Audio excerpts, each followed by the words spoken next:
उत्तर प्रदेश की गोरखपुर की भीड़ देख करके देखने के उपरांत योगी जी इतना भयभीत हो गए हैं कि गोरखपुर कमिश्नरी से कहीं से चुनाव लड़ने की हिम्मत नहीं जुटा पा रहे हैं। चुनाव तो अखिलेश भी नहीं लड़ रहे, मना कर दिया उन्होंने। भाई अखिलेश मेंबर ऑफ पार्लियामेंट हैं और वो चुनाव नहीं लड़ेंगे, पूरे प्रदेश का दौरा करेंगे।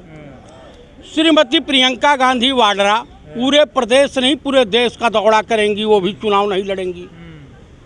उसके बाद माननीय राहुल गांधी वो पीएम के दावेदार हैं। रही बात ये कि उत्तर प्रदेश में कांग्रेस की बढ़ती हुई ताकत को देख करके संघ परिवार और भाजपा की चूल हिल गई है। ये जो बेरोजगार नौजवानों की मंडली आप देख रहे हैं ना, वो कहावत है जिस ओर जवानी चलती है उस ओर रवानी आती है। पर बीजेपी वाले कह रहे हैं कि महंगाई की वजह से हम चुनाव हारे हैं।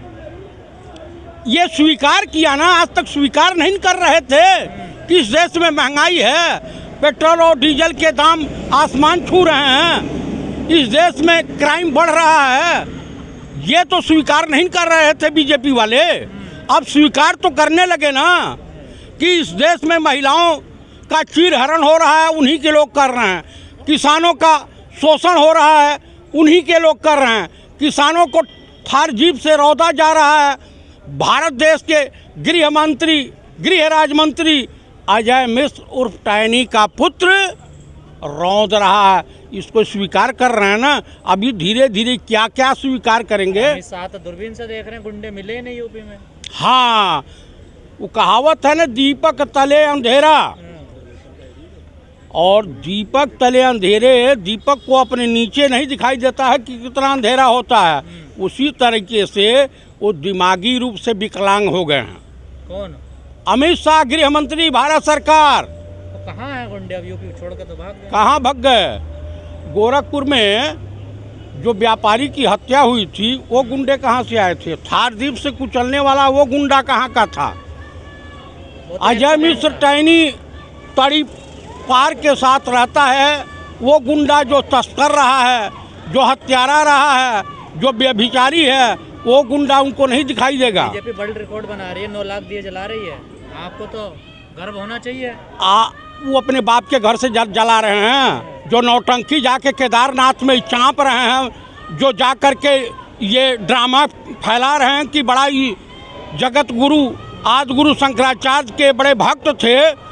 ये आरएसएस वालों से बड़ा गद्दार देशद्रोही इस देश में कोई संगठन नहीं है। कौन है देशद्रोही? आरएसएस संघ परिवार। और मोदी जी तो सैनिकों के साथ दिवाली मना रहे हैं। कहाँ दिवाली मना रहे हैं? केदारनाथ चले जाइएगा, आज गुरु शंकराचार्य के मूर्ति का अनावरण हो रहा है। सरकारी खर्चे पर उसका प्रसारण हर जगह होगा। बाकायदे लव लेटर जारी हुआ है, सरकारी फरमान जारी हुआ है उत्तर प्रदेश सरकार और उत्तराखंड की तरफ से कि तो जितने विवाद हो रहा है। वहाँ भी तो विवाद हो रहा है उसको लेकर। किस पे? कि जो साधु संतों को कमेटी में नहीं लिया गया, कुछ को छोड़ दिया गया। अरे साधु संत तो 90% अपनी दुकानदारी चला रहे हैं, 90% साधु संत तो बलात्कारी हैं, 90% साधु संत तो चोर रहे हैं, व्यभिचारी हैं। उनकी बात क्या लेना देना है? पर आपने पहले तो खुलासा नहीं करा कांग्रेस सरकार में इन बातों का। मैं आज कर रहा हूँ ना, आज सुन लीजिए। ये चिमयानंद इन्हीं के पार्टी के हैं जो तेल मालिश करवाते थे। इनका इन्हीं के पार्टी का हूँ। कौन है यति, कौन सरस्वती है, टकला, इन्हीं के पार्टी का है। उत्तर प्रदेश का मुख्यमंत्री के ऊपर तमाम हीनियस क्राइम के जो है FIR है। रामदेव स्वामी तो ठीक आदमी है। बाबा रामदेव स्वामी, उससे बड़ा देश का गद्दार, उससे बड़ा भ्रष्ट कोई नहीं मिलेगा। वो व्यापारी है। स्वदेशी का कर रहे हैं वो तो। कौन है स्वदेशी का कर रहा है? वो अपना काम बनता, भाड़ में जाए जनता। अच्छा जी। उसका नारा यही है। तो अब तो कुछ तारीफ करो ना बीजेपी सरकार की, पेट्रोल डीजल के रेट कम कर दिए ना। मैं कहीं तारीफ करने जाऊं भाई? हाँ, मैं क्यों तारीफ कर रहा हूँ? ये बेरोजगार नौजवान जो हैं, ये दिखाई दे रहे हैं, ये हमारे भी बच्चे हो सकते हैं, आपके भी बच्चे हो सकते हैं, इनके भी बच्चे हो सकते हैं, इन लोगों के भी बच्चे हो सकते हैं। ये लोग भी बेरोजगारों की श्रेणी में आते हैं, कल इनके भी बच्चे पैदा होंगे। इस तरह से बच्चे अगर घूमेंगे तो पीड़ा नहीं होगी, हमारे देश के भविष्य हैं ये सब। बीजेपी के नेता कहते हैं जिनमें योग्यता है उनको तो काम मिल रहा है। तनी ये बताइए जैसा कि क्या योग्यता है, कौन सा क्रिकेट मैच खेले हैं, क्रिकेट में क्या कितने आउट होने की प्रक्रिया है, क्या जानते हैं जैसा बता दें। राजनाथ सिंह के पुत्र विधायक हैं, वो क्या जानते हैं संविधान के बारे में, बता दें। बीजेपी वाले भी आप पे आरोप लगाते हैं कि राहुल गांधी में योग्यता ही नहीं है राजनीति करने की, वो फिर भी बैठे हैं पद पर। मैं आपको बता दूं, बीजेपी का कोई ऐसा नेता बता दीजिएगा, कोई भी ऐसा नेता जो राहुल गांधी के सामने डिबेट करने के लिए बैठ सकता हो। रविशंकर बैठते थे, एक ट्वीट पर पूरी भाजपा की चूल हिल जाती है, पूरी भाजपा की कैबिनेट आ जाती है सफाई देने के लिए। राहुल गांधी तो बराबर पत्रकारों का सामना करता है, पत्रकारों के सवालों का जवाब देते हैं। ये बताइए नरेंद्र दामोदर दास मोदी माननीय प्रधानमंत्री कितने बार पत्रकार वार्ता किए हैं। पर सब कुछ छोड़िए, पर हिंदू धर्म तो मजबूत हो रहा है ना सरकार। भैया हिंदू धर्म नहीं होता है, इस समय अगर कोई धर्म होता है तो वो धर्म है सनातन धर्म, इंसानियत का धर्म, मानवता का धर्म। तो आप हिंदू नहीं हैं? मैं हिंदू नहीं हूँ, मैं भारतीय हूँ। मेरा धर्म है सनातन धर्म। सनातनी ब्राह्मण हो आप? हाँ, सनातनी ब्राह्मण हूँ। आप हिंदू हैं क्या? पता ही नहीं चला आज तक हम हैं क्या। नहीं, आप बताइए आप हैं क्या? मैं तो कुछ भी कहते हैं लोग। क्या कह दें? देशद्रोही भी कहते हैं आप जैसे लोग। तो हमको तो देशद्रोही कहते हैं आरएसएस वाले, बीजेपी वाले। तो आप हमारी श्रेणी में? तो आरएसएस में थे पहले, गोरखपुर से तो आते हैं। किसने कह दिया कि मैं आरएसएस में था? भैया हमारा नारा है, इकबाल साहब का सुने हैं, ना हिंदू बनेंगे ना मुसलमान बनेंगे, इंसान की औलाद है इंसान बनेंगे। अच्छा जी। इंसानियत सबसे बड़ा धर्म होता है, मानवता, आपसी भाईचारा, प्रेम हमारे सनातन धर्म का मूल मंत्र है। आरएसएस का हिंदू धर्म होगा, हमारा नहीं। हमारे धर्म गुरु जगत गुरु शंकराचार्य हैं, हमारे धर्म गुरु योगी आदित्यनाथ और ये चिन्मयानंद नहीं हो सकते हैं। ये जितने जो है फक्कड़ साधु घूमते हैं ये हमारे जो है नहीं हो सकते हैं। और कौन है फिर आपके गुरु? जगत गुरु शंकराचार्य, स्वरूपानंद सरस्वती। राम रहीम आपके गुरु नहीं थे? आसाराम भी आपके गुरु थे? ये आपके हो सकते हैं, मेरे नहीं हैं।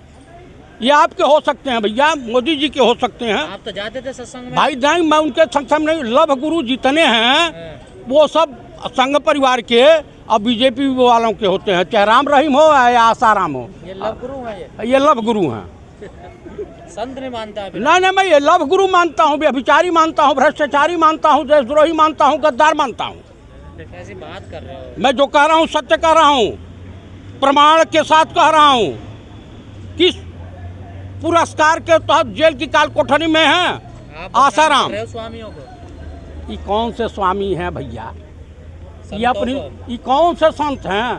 संत असली हिमालय की गुफाओं में पाए जाते हैं। मोदी जी जैसे? हाँ, मोदी जी। हाँ, मैं आपको आशीर्वाद देता हूँ कि मोदी जी जैसा, क्या बोलते हूँ अंग्रेजी में, हाँ, हस्बैंड मिला। आप भी हमेशा खुशहाल रहें। क्यों वो गए नहीं थे हिमालय गुफाओं में? मोदी जी बैठे भी थे वो तो वहाँ जाकर। हाँ, वो तो देख रहे हैं, वहाँ टीवी चैनल वाले भी पहुँचे ही सब। एक आंख दबा के देख रहे थे कि मुझे लोग देख रहे हैं कि नहीं देख रहे हैं। वहाँ भी डीपर मार रहे थे। देखने पे पाबंदी लगा रहे हो आप मोदी जी के? तपस्वी आप समझते हैं? अनपढ़ जाहिल को आप तपस्वी समझें? अमित शाह कहने 20-20 घंटे सो दे मोदी जी। तो सोएंगे नहीं तो और क्या, वो जगने के लिए पैदा हुए हैं। वो चीर निद्रा में चले जाएं, कुंभकर्ण हो जाएं वो। पर आपके पास तोड़ तो नहीं है ना मोदी जी का? मोदी जी के का तोड़ हमारे पास है। क्या है? इस देश की जनता, इस देश की मानवता, इस देश की अस्मिता। आपके नेता आपके कब्जे में नहीं, जनता की बात कर। मेरा नेता मेरे कब्जे में नहीं है। कौन कहता है कि नहीं है? हमारे राहुल गांधी का जो समर्थन इन बेरोजगार नौजवानों के साथ है, इनकी लड़ाई स्वयं लड़ने के लिए तैयार हो गए हैं, ऐसा उन्होंने बयान दिया है। Subscribe now and press the bell icon. Never miss an update.